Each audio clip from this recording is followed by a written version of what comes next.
Welcome to the Yes Show. I'm your host, Christine Trippi. Each week, we'll explore the life-changing power of saying yes, along with hotel leadership made easy. Get ready for inspiration, fun, and sweet hospitality. Let's go. Welcome back to part 2 of Transformation and Inclusivity, celebrating Transgender Awareness Month. In part 2, we'll explore the vital aspects of transgender travel, how we can create safer, more welcoming spaces. Also, we'll discuss workplace inclusivity, surgeries, and advice for supporting transgender team members. It's going to be juicy. Get ready for an insightful journey that will help us all to lead with more understanding, empathy, and respect. Let's go. So do you plan on doing any surgical treatments? I personally do, yes. Okay. Yes, I do. I actually talked to a plastic surgeon yesterday, Oh. facial surgery. So it was just a consultation and just to see what it would take. And he said a lot. No, he didn't say that. Oh. Problem is, I have a very masculine face. Some people have told me it's not that masculine. You're okay, but I agree. when I also think that with your accent, because it's so lyrical and pretty, honestly, I think that helps. If maybe your voice, if you're worried about your voice, I think that your accent contributes to a more feminine voice, I think. I have heard that, but see, I don't hear my accent anymore. So that's more on your end, I guess. That you hear it. Because I don't think I have an accent, but your listeners probably don't know, but I was born in Scotland and I lived there until I was almost 18. So, oh, almost 18. I didn't know that. 43 years removed from that. But I still have an accent, I guess. I don't know. It's strong. It's probably from talking to my mom. Yeah, that's so cute. Let me go back to the hormones real quick again. Yes. So the hormones also change your face. It changes the fat placement in your face. So my face is getting kind of a little bit rounded. Like you said, if you think it looks a little bit more feminine, that's why. But again, age is a factor. Your body, my body's already aging. It's in the last quarter of its life. Yes. I'm trying to hold on for dear life, but who knows? But there's only so much that will happen, right? I wake up in the morning. I'm Lola. I feel great. I go to my bathroom sink and I look in the mirror and I'm like, oh my God, who's that man in the mirror? For me, it's a high level of dysmorphia. For me, some mornings I feel like, what am I even doing? Why am I even doing this? You know what I mean? Like nothing's happening. So it's very difficult for me some days to deal with that. So I looked into plastic surgery. So many procedures that have to happen because, at least with my surgeon, he was talking about, reducing the brow. So a man's brow is more pronounced. It kind of juts out, right? It's heavy here than a woman's. So they kind of shave that back, and then they put a little bit more, displace the fat here and things like that. And my eyelids are very heavy, so I wanted to bring those up to fill in the cheeks a little bit more. And then he's like, well, your lips are very thin, and I've always had thin lips. I said, the most thing that concerns me the most is my nose, because it's kind of takes up a lot of real estate, And he's like, well, we can do this. We can thin it here and do this and make it short. And I go, well, can you put a little scoop in it? Because my daughters have the cutest little noses. Oh, your daughters are stunningly gorgeous. He was very honest. He said, I can do that for you, but it would just look so odd on your face. Oh. Because your face is wide here, like here. And if you make this tiny little nose, it's just going to look very odd, very odd. And I'm like, well, thank you for saying that, because some we just do it to take your money. We don't want to say that. Okay. I just said it. Cut. Cut. But I took his advice and, accepted that. It is what it is. My face is what it is, I guess. And some of my friends are like, "You're crazy. Why you even do that? You don't need it." But it's just like I said, it's a personal thing. Mm-hmm. When I look in the mirror, I just want to see something different. I just want to see Mm. something that looks more like how I feel inside. You know what I mean? Mm-hmm. Yes. You know what I mean? I think we all have that where we think we look great one day, and then you'll be in a store and you'll pass a mirror and you'll be like, "Oh, who's that?" I'm trying desperately to be as feminine, to look as feminine as I can in the Yeah. time I have. Like I said, I had my hair colored and I've grown it out, and that is very gender affirming to me. I just love feeling my hair up against my face because I've never had long hair. Uh-huh. Like it's just feels so, it's incredible to me. And the hair coloring helps. And also I had my eyebrows done, microbladed. Oh, nice. So now I'm like, this is great. Let's keep this going. You know, what else can I do? So I looked into Botox and fillers and things. So yeah, we'll see what happens in time. But Mm-hmm. obviously everything costs money and everything is, Right. That's the big thing. but the main thing that really gets me is the time it takes. Because, even the plastic surgeon, I was asking him and he said, well, we'll do this and then we'll do this and then we'll do the nose. And I said, so what's the time in between? He said, well, it's going to probably take 3 months for this to heal up and feel normal. Then we'll do this. And then that'll take 3 months to heal up. Wow. And then we'll do the nose. And I'm like, oh my God. Yeah, I just you just want to I go want in and have it all done and come out looking gorgeous. I want a little pill.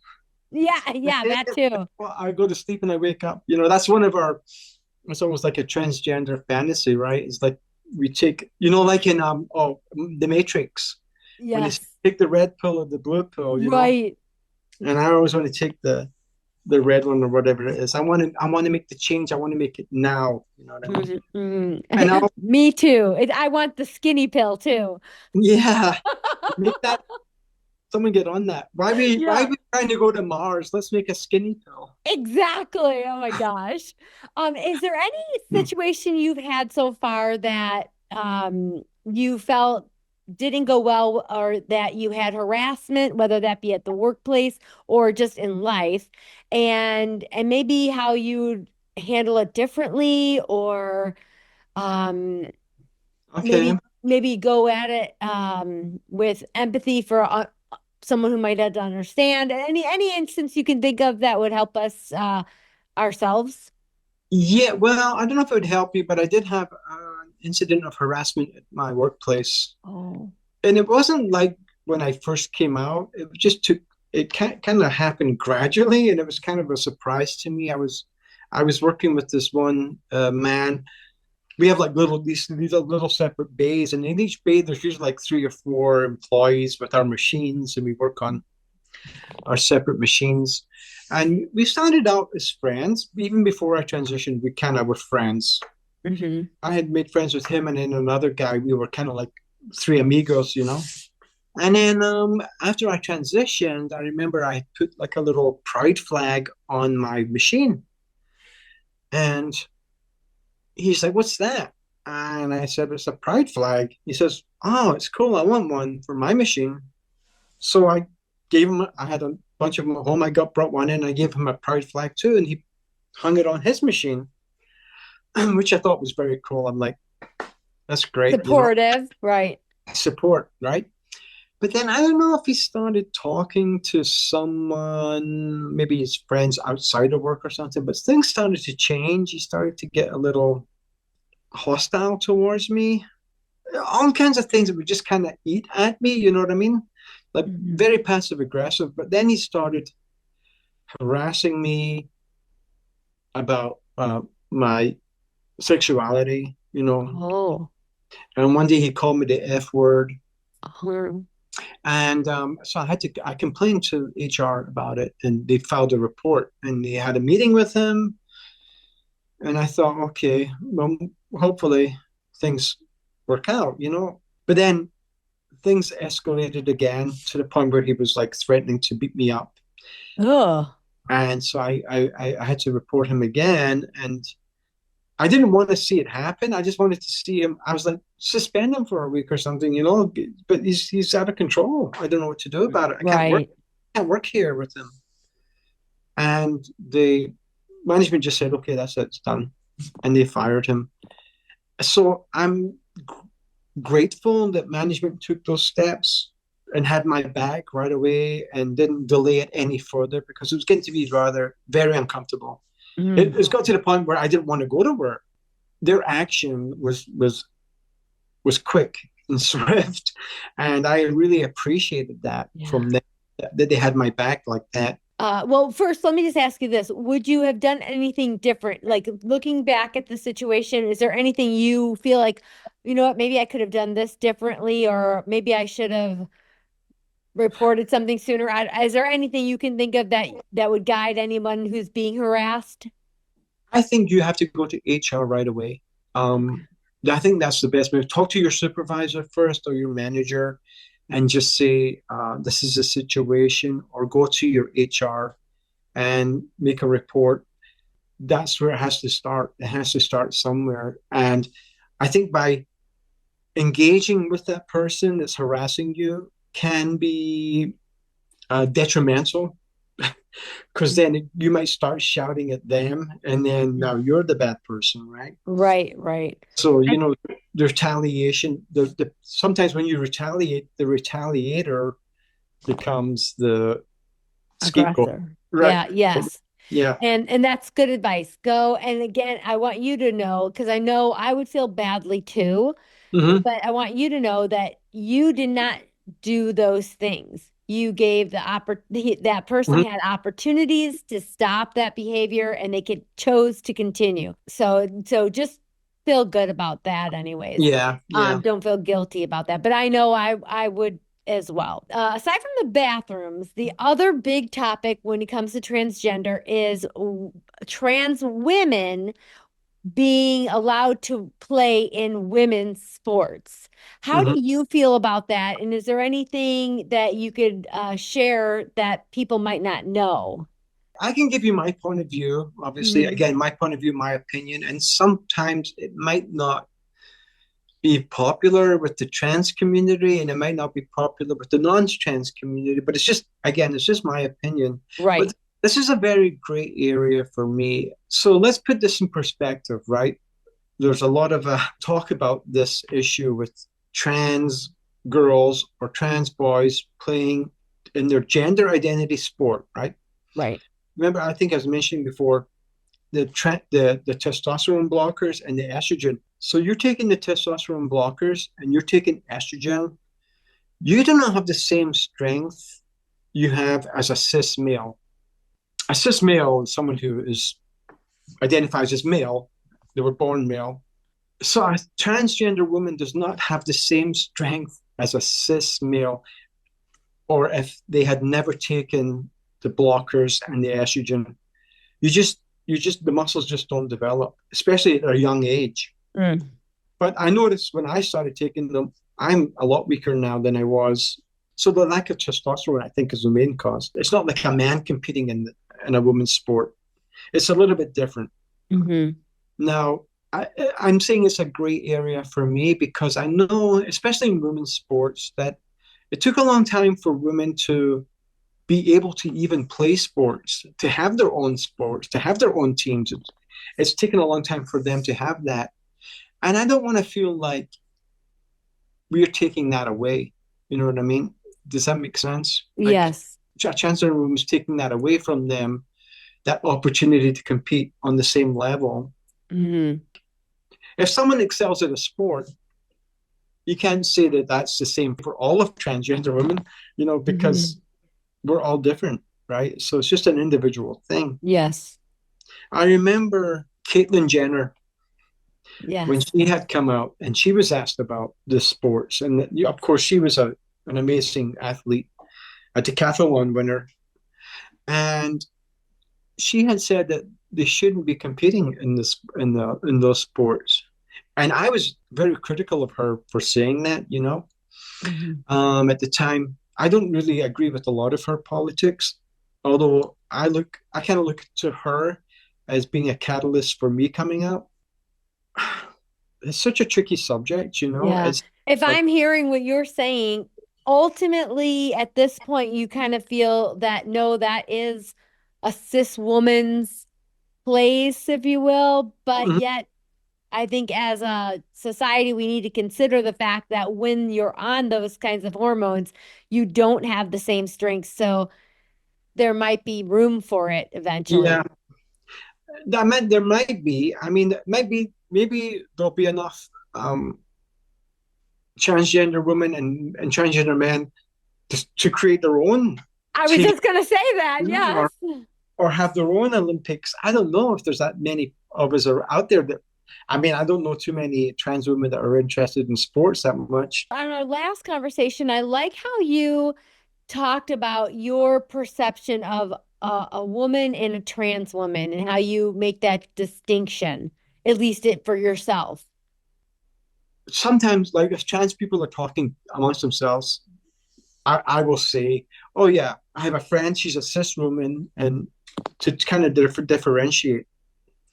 But if I'm talking to other people, I call myself a trans woman Mm. because I I don't know. And again, it's just probably not a very popular opinion with my transgender friends. I just don't feel. Well, how can I put it? uh, I don't. I feel that that's a special place is to be a woman. I mean, I've always wanted to be one. So I Ah, tend to look at women a different way. That I just always wanted to be a woman, and I know I'll never really be a woman as much as I change my body. hmm. Um, I mean, I didn't go through what a woman goes through in life, with the period and, giving birth and just things like that. I'm just not on that same level, and I never will be. But I'm going to try and get as close as I can to that. That's my Right. goal. That's my goal in life is to get as close to that as possible. Hmm. Mentally, I've always felt that. But again, I have a male element too because I can't pretend I didn't live most of my life as a male. Right. So I have that. I almost have like two perspectives on life. I go for therapy, surprise. And I was talking to my therapist and we were talking about that. And she says, you're very lucky to have lived almost like two lives, basically. And I Hmm. said, I am. I don't take it for granted that I've been able to live. I'm able to see things from a male perspective, and I'm also able to see things from a female perspective, even though, I live most of my life as a male, but I've always related very strongly to the women in my life. Uh-huh. And my girls, I have a very close relationship with them. I think it's even gotten stronger after I came out. I think they would probably agree too. That's so sweet. Yeah, I think there's more honesty in our relationship now, where I feel like they can pretty much tell me anything, and like vice versa. I don't really have anything to hide anymore. So, Right. How so freeing. Oh my gosh. it's freeing, yeah. But it's hard for me to say I'm a woman. Yeah, I get, and And I really, that's I just actually, as a woman, I kind of appreciate that. Um, I appreciate that outlook in it and honoring, I guess, a cis mhm. woman with that, but still living your authentic life Yes. and who you are. So I love that. I thought it was important to share that. I thought that was pretty neat when you had mentioned that. A lot of Yeah. transgender women do not feel that way. And I Mm. know, and the same vice versa with transgender men. I know a lot of trans women just want to be considered women. Some might say, well, oh, like a normal woman. Well, I consider myself to be a normal woman also. I'm normal and I'm female on some level, okay, but not Hmm. physically, not DNA wise. And I've always just wished I was, but that's where I separate. Hmm. So I don't say I'm not normal Right. or strange or whatever. I'm really not. It's just it's hard to explain the wiring that's inside me, but it's just Yeah. I feel very normal. Let me just put it that way. Which is They're all what you probably feel more normal than you ever have. probably. Yeah. Well, here's another thing, especially because the industry that really is tuning in is in the travel industry, and you and Oh, I both love travel and adventure. mhm. So especially watching the new documentary, Will and Harper, and if any of you haven't seen that, and it was a fantastic documentary where Will Ferrell and Harper, I don't know what Harper's last name is, but they put together Harper Steele. Harper Steele. Yeah. They worked together forever over at SNL, and Yeah. Harper transitioned into a woman. Hmm. And when Will found out, they decided to do this road trip because Harper said, I don't feel comfortable going to all these places that I used to go. And so they did this together, and I thought it was a really great documentary. So do you have concerns about traveling like you used to love to do? Absolutely. I haven't really traveled since I Oh. came out of the since I started transitioning. Don't really feel safe doing it anymore, Mm. but especially in some parts of the country. And some countries overseas kind of worried me also. It's difficult for cis women to travel alone on any level, right? I mean, you're Mhm. even, going for a jog in the park can be dangerous, right? Yes. Just to be a trans woman on the road, I would feel very nervous about every surroundings I would be in, every situation I would go into would be Mm. nerve-wracking to me. I've always been a very brave person as far as trying to go out and not and be seen. Hmm. Especially when I first came out, when I would go to some place new, I would just take a deep breath before I walked in there, Yeah. and I would just say, "Okay, here goes." Yeah. It's a lot harder doing it Well, when you're not it's with Will Ferrell. yeah, if you go anywhere alone, it's difficult. In some situations in that movie, he didn't make it easy for her. There were Right. a couple of situations where he actually, I think he made it difficult for her. Hmm. Um, And he he, regretted that. That was, he I really think, did that regret. moment where he broke down about that. I almost cried Yeah, watching that. Yeah, that I felt that. Mm. yeah, but when she goes into that bar by herself and is sitting there, I felt that. I felt that. It's not a good feeling at all where you kind of sit down at the bar and kind of just like either you're looking around or you get your head down. Yes. It's hoping that no one notices you. But Yes. I understand that need to do that. I have that need too. I have that need to go out. I have that need to be seen, but I just don't want to make it dangerous for myself. Right. You know, I feel okay around here. You Hmm. know, this community I live in seems to be very accepting. Hmm. But to go into Texas, it's I would be very leery about going Yes. anywhere. I mean, maybe I'm thinking ahead of myself. Maybe it's not as bad as I'm making it out to be in my own head. Right. But because I've always done that. I've always made it worse. That's why I waited so long to come out.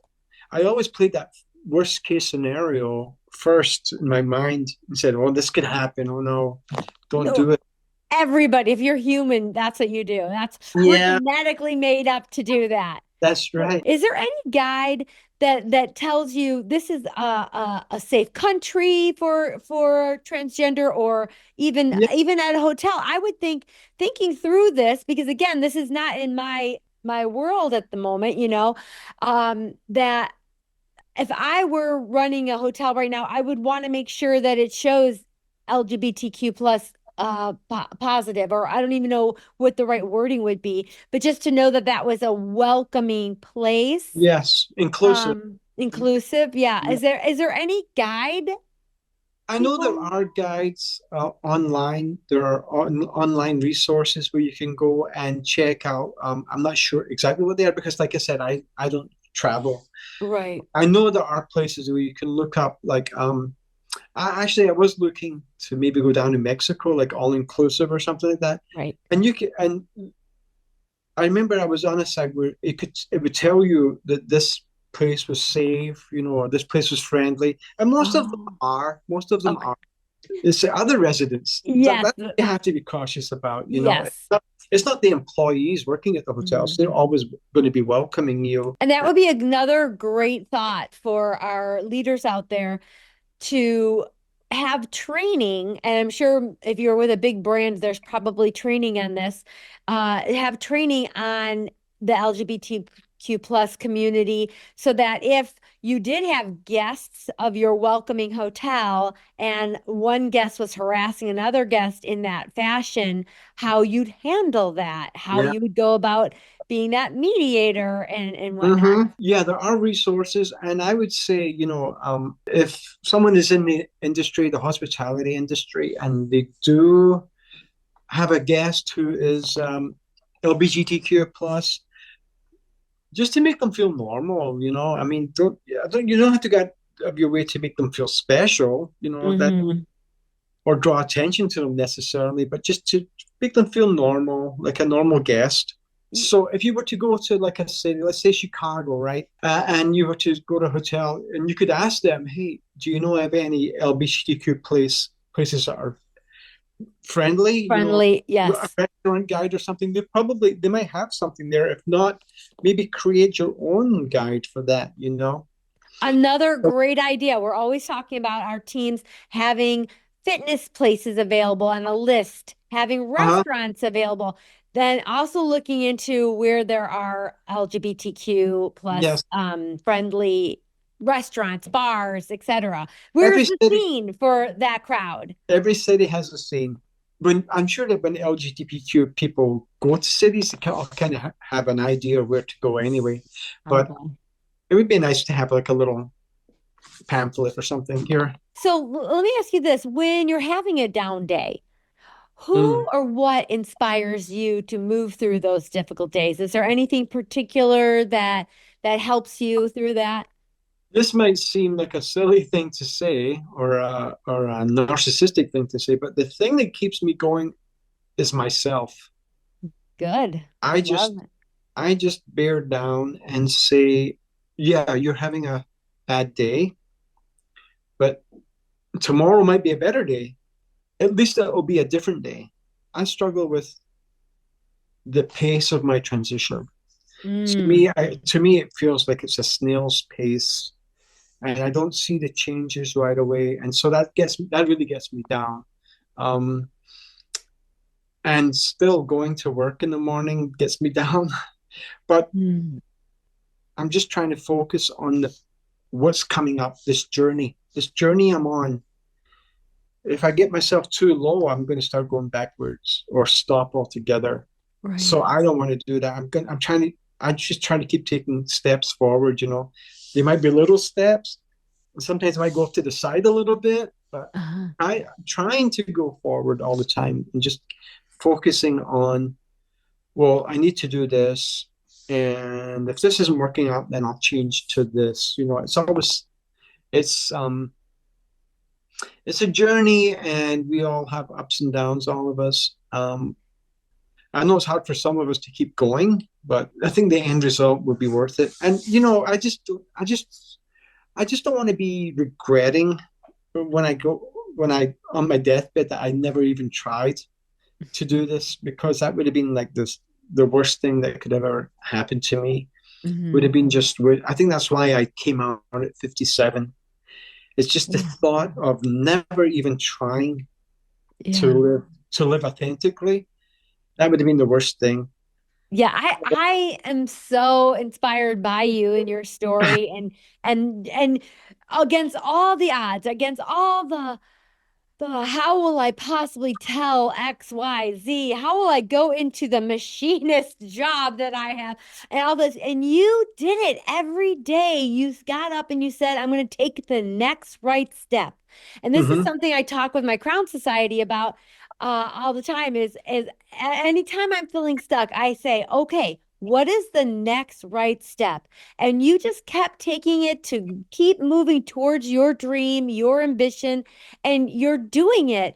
And from my perspective, even just seeing, because I know you don't live here in our neighborhood anymore, so I don't see you as much. Hmm. You and my honey bun don't have the band anymore, so we don't see each other as much. But I have watched your transition on Facebook, Oh yeah, and the pictures from when you started to be public about it to now are quite significantly different. they And are. I And see a much more feminine Lola. I agree, but sometimes it takes that to realize it. Sometimes I have to look at the pictures from 3 years ago just to Mm. say, okay, calm down. Things Yes. are happening. Things are happening because I don't see it on a daily basis. I do. It does get me down. It does get me Mhm. depressed, and I had a really bad month. Like a couple of months ago, I had a really bad month where I just could not see the point of continuing the treatments, not continuing life. I mean, Yeah. I know that that's another subject altogether. Is transgender um, suicide. It's common, very commonplace, especially in kids. Mm. Transgender kids. That's why I feel terrible that kids living in the southern states that are being denied transgender care, because transgender care is life saving. It truly is. Mhm.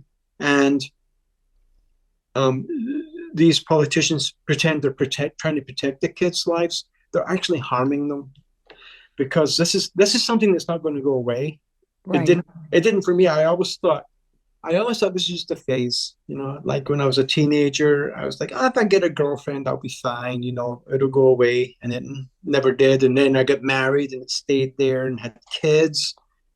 I mean, it just was always there, and it is part of my life. So Yes.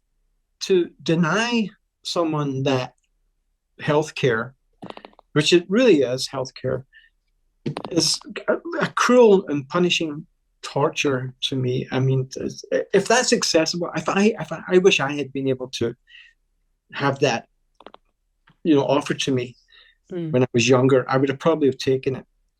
You know, Right. but it just never was, and of course it was a taboo subject even to talk about. Oh So, yeah. You couldn't even say you were gay back then.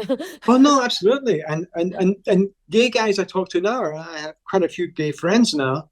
Um, they always say, "You guys, you are the new gay." Exactly. Yeah, because you're the ones that are being persecuted now. Now it's okay, the gays get married and do blah blah blah. The transgender people are now the scapegoats. The gays used to be, we're the cause of all the strife and problems in the country, right? Right. So it's ridiculous. Right. But And what I always say is like, even back when you're just a couple years older than I am, we're back in school and whatnot, people didn't talk about being gay. It was still something that was in the closet, if you mhm, will. yeah, And then when it started to become more open, hmm, if you didn't know somebody that was gay, you had a very strong judgment about that way of life. But until you started to find out, oh, somebody I deeply love is gay or yeah, identifies as a gay person, um, then all of a sudden you start to have empathy and understanding, and until more and more and more and more people came out, and then so many people were able to say, hey, I know somebody that's gay and yeah, they're awesome. There's nothing wrong with them.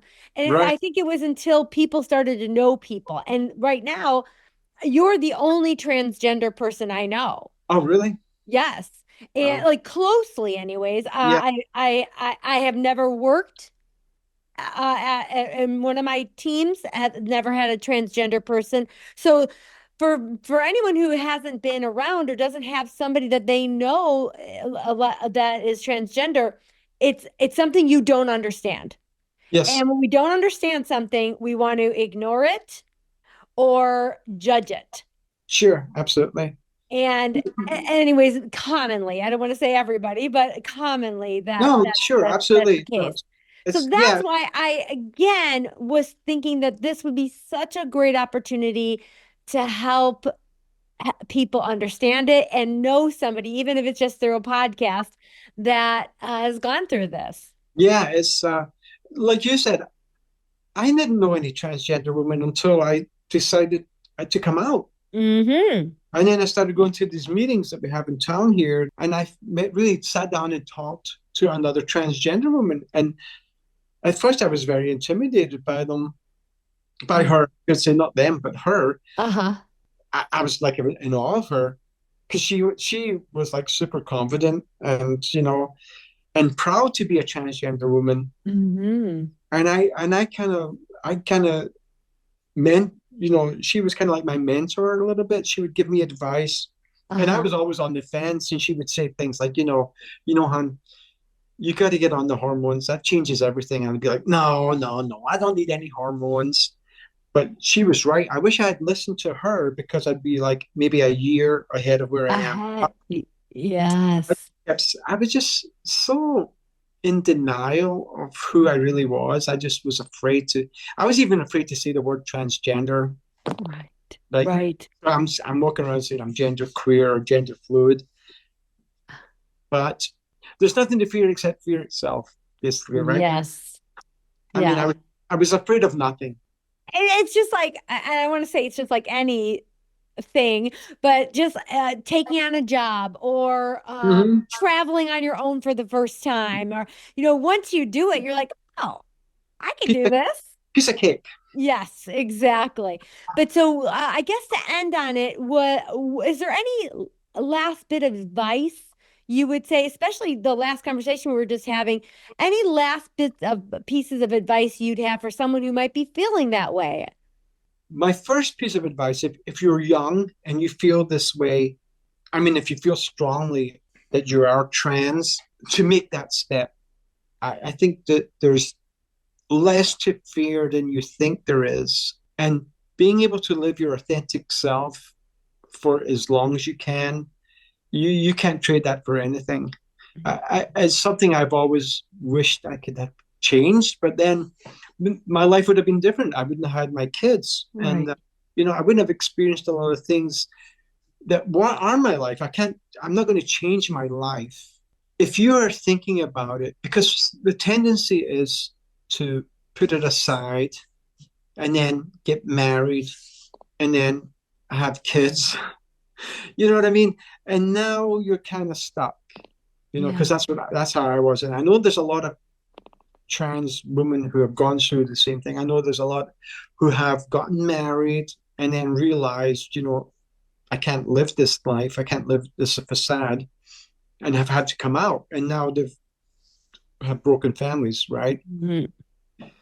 So if you can do it before you do that, then I would say do it. It's easy for me to say, Yeah.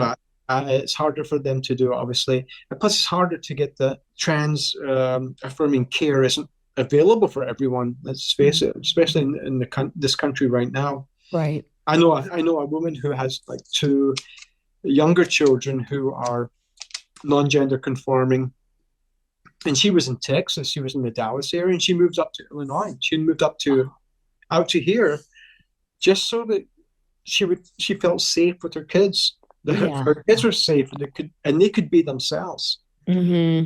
So I always feel bad for the people that are stuck in states like that they can't, or even countries like that where they can't be themselves. Yeah. And I know that there's some cross dressers out there who struggle because they want to keep their family together, but they also want to be feminine. They don't want to tell their wife in case it breaks up the family or the marriage. So they're trying to keep everything together, and they're losing that internal happiness that they should be having. Hmm. But again, it's easy for me to say. I didn't come out until after I got divorced. I didn't get divorced because of my gender identity. The marriage just wasn't working anymore. Period. Hmm. So I didn't really have to go through that. My kids are already adults, even when I got divorced too. So Hmm. when you're dealing with younger kids, I understand it's more difficult. I was telling my friend who was concerned about trying to keep her family together, but also wanting to be as feminine as possible, living the transgender life. And she had come out to her wife. And I said to her, you're trying to eat your cake and have it too, basically. When we come out as transgender, we're going to lose something. I Mhm. think There are choices. If you you're want, making you have the choice, choice to live this way, you're going to have to choose and it's a to very have to say no. So you're saying yes to this, so you'll have to say no to something else. yeah. You can, I Mm. mean, you can hide in the closet for another, how many years until you feel it's safer to do it, and then you're sacrificing that, right? Or you could come out now and then sacrifice perhaps a marriage or a Mm. family unity. I know there are cases. I know there are cases of it. And I admire those people that can stay together. For me, I don't think I could ever really do that. I would Yeah. always feel like some part of me was holding back somehow. Hmm. Plus, there's a sexuality issue too, because some of us, some of us, it's a sexuality thing too. Can Well, I ask you about that really quickly? sure, sure. As a man, you were attracted to women, Hmm. and now that you've transitioned to a woman, are you still attracted to women or are you attracted to men? I consider myself to be pansexual. So I'm attracted to women, I'm attracted to men, I'm attracted to trans women. And I'm not really, I shouldn't say I'm attracted to men so much. Some men I am. Okay. I mean, obviously, a handsome man is a handsome man. Yeah. Uh, for me, it's hard to explain. Okay, for me, if I'm having a moment with a man, it's more than it's for me. It's gender affirming. Right. Right. So an That's the opportunity. attraction, not It's an necessarily. opportunity. Yes, Aha, aha, it's an aha. opportunity for me to be what I consider to be the ultimate feminine role. The problem I have is finding someone who would be willing to date, Hmm. especially a male. And actually, I, I'm very drawn towards cis women also because I've always been attracted to women. Hmm. It's in my DNA, um, and I still am. But unfortunately, due to the hormones and things, there's not much I can offer. I mean, I can offer women friendship, basically. Hmm. You know what I mean? Yes, I But get without you. getting into too much detail. Yeah, we got it. Got it. Well, are Okay. there any books or movies like we mentioned Will and Harper? Is there anything that you'd recommend if somebody wanted to learn more? Is there anything that you read that helped you on your journey? Actually, I did not.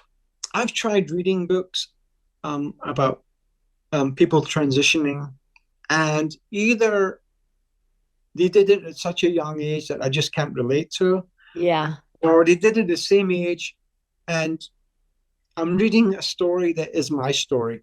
You know what I mean? It's not, I mean, I Mhm. have my own story, and I'm writing a different page every day, basically. Yes. Yes. Which you So, should be journaling this. oh my gosh, I keep wishing I did because I'm trying to remember dates. When did this happen? When did that happen? I think it's good for someone who wants, or perhaps for someone in their lives that have a transgender person in your life, and Mhm. maybe you want to know more about the thought process. It would be good to read a book about someone transitioning. I remember reading a book, and it was about this, and I just read into a few pages, and the person was saying, I remember sitting under my mom's kitchen table at 4 years old and deciding I want to be a girl, and that was never me. I was a little boy. I was a little boy's boy. I was getting Mhm. covered in mud and playing soccer till midnight and stuff like that, and just rugged, tough little kid. And so I can't really relate to that. Like I said, other books are is about coming out later in life, and again, I lived it. I know what that feels like, and that's Yeah. how I could relate. I really related to Harper's story a lot in Yes. that movie because she came out late in life, and I came out late in life. I could see the correlation and how that would have just been if I were you. so affirming and I just when I was watching it, I thought of you the entire time It because was I just imagined you going, God, yes, yes. yes, yes. There was one part that was really emotional to me, and I just where she was at the speedway and they were Ah. afterwards, and she was like, she said, I'm afraid that people will think I'm a freak. Mhm. And I feel that every day almost, Mhm. especially when I go somewhere new. I always feel like, are people staring at me? Am I like some freakish attraction? Right. Um, And you just want to fit in and be normal. I do, and that's what I do. I don't let it, I sometimes I feel eyes on me. I don't let that affect me at all. I just go Good. about my business or, whatever I'm doing, trying to have a good time, Right. especially like karaoke and things like that. I don't care. Mhm. The thing that I always told myself earlier on, well, actually, it took me a while to figure that out. These people are not in my life. Otherwise, they're gone. So why do I care what they think of me in that 1 minute? It doesn't Right. really matter to me. Why am I letting that control my life and my emotions? Mhm. I have always tried to think about that now. Don't Mhm. let them bother you. Like I said before, sometimes when I go in a new place, I take a deep breath before I go in, just to say, "Here we go." Here we go. Yes, Yeah, and that's okay. And I think the more confidently you show up as your authentic self, the more people will just accept it. I get that. Yeah, that's what I do. And Mhm. like I go places now, I go there all the time, and I walk in, and like a lot of people there know me. Right. Yeah, and I'll go there sometimes with a friend, and they'll be like, Jesus, you know everyone, or everyone knows you. And I'm like, you keep going to the same place all the time, eventually it becomes very comfortable. Yes. Then you're not so afraid to try other places because eventually it could turn into that also. Yes, that's so wonderful. Well, Lola, I have enjoyed our conversation so much. I appreciate your taking the time and the vulnerability to come and share your story because I know that that was probably not easy. And Actually, it kind of was. oh, Like good. I am very I enjoy talking. As someone is inquisitive, I enjoy talking about it. I don't go out of my way to start talking to people and just say, "Hey, guess what I am?" You know. Yes. But if someone is inquisitive like you are and asks questions, I'm happy to answer them. Yes. There's not too many places I don't want to go. By your saying yes to have this conversation, there's someone that's going to listen to this and go, this helps me, whether it's to lead better, to be a better coworker, or to say, hey, I feel like that, and be able to take inspiration from your courage. So I just am so grateful, and I thank you so much. You're very welcome, and thank you for the opportunity to talk about me. You're welcome. No, seriously, thank you for giving me the opportunity to talk about this because I hopefully it does help someone else out there that maybe is listening and maybe is on the shelf. I hope maybe I can give them some kind of advice in what I was saying. Yeah, and if you are out there and you're not sure, think about it hard and long, but don't wait as long as I did. Again, it's easy for me to say if you're in a marriage or if you have a family, but the happiness that you'll feel inside is immeasurable, and it can't be replaced with anything really. That's so wonderful. And I like to say that every time you say yes, you can change the world. And this just might be the yes somebody needed to change their world. So thank you. Thank you You're so very welcome. much. All right, Lola, I have stolen more than enough of your time tonight. I thank you again, and we'll talk soon. Yeah, I hope so.